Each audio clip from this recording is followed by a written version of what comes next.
it sounds fantastic, doesn't it? And it's this wonderful thing that we all want. But I mean, you're dealing with scale here in many instances, and you could have thousands of stakeholders, or at least hundreds, maybe even thousands in some of the things that I know you're working on. What if you can, I don't know, because there'll be quite a few. What are the key challenges that people don't, if organisations potentially going into this kind of, look, we want to become accredited, or we want to be able to use people that have got an ISO and 1001 systems. What are the challenges that you're seeing? I know it must be disruptive, for example. It can be disruptive, but it's about who's driving it and how it's actually implemented. So if it's like we talked about last time we did this, about those two streams of how this process is driven. It's either box ticking exercise, which doesn't really provide those value statements that we just talked about. They're not going to really be realised because there's nothing behind it. It's just a surface level documentation box ticking exercise. If you want that to make ISO 55001, the quality framework, live and generate that value, it really has to be driven by the people. You can provide the you can provide that framework, you can provide the training, you can provide the documents.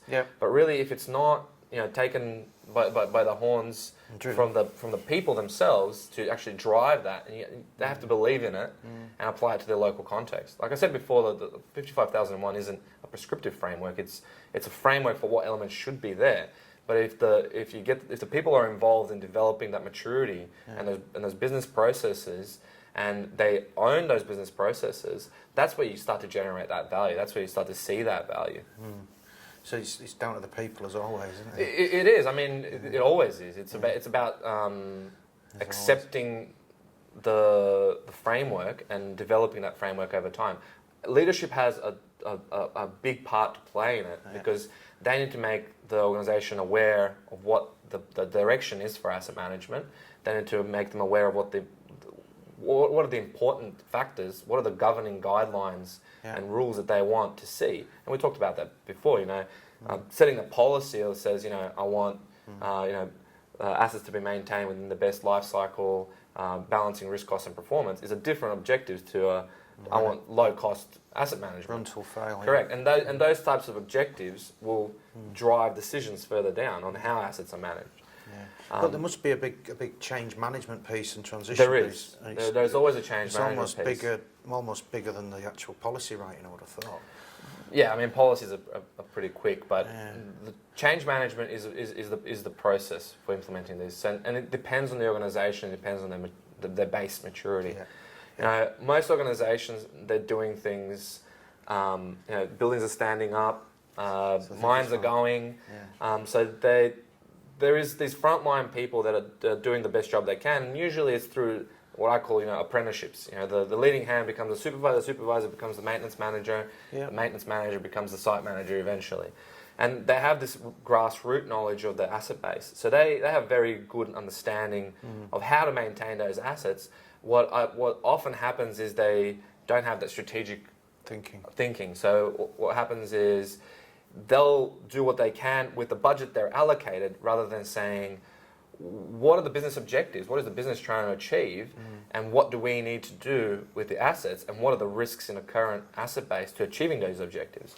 So I mean, the big thing then from what you're saying is generally what you're finding in the industry is people who have got the responsibility to make this thing work don't necessarily have the skills or have had the experience in some ways to understand or the involvement in that strategy. I think the better way to look at it is there is processes in place, they're just not documented, they're not standardised, they're not continually improved, and it's not systematic. So, they do these things through experience. Not necessarily is the case that they are going to be done the same way in a repeatable way, even if that person was removed from that role. So if we say, all right, I'm going to take the asset manager out of that role, I'm going to take the maintenance manager out of that role. You've lost all that knowledge. Yeah, you lose it. And that's happening in Australia quite a bit, especially in some specific engineering industries where, you've got some of the older workers starting to transition out of the workforce, and you've got younger people coming into those positions. Trying to figure it out. Exactly. There's the business processes aren't documented. Their information systems are lacking a lot of the time. So the whole point of making systematic business processes aligned to ISO 55001 is making sure that everything that we do in asset management, maybe not everything we do, but let's say the things, the business processes that need to be there are documented, people are trained to them, and we're also assessing competency. So if we're asking someone to be a maintenance manager, we know what that role is, what's expected of that role, and we know what the competencies of that role are. So we can actually train people to meet those competencies. So it's a total solution around the asset management and the correct. Well, you know, it's similar to a system, I guess. In you put rubbish in, you get rubbish out. If you don't educate, you don't get it, and so you've got to really drive it out.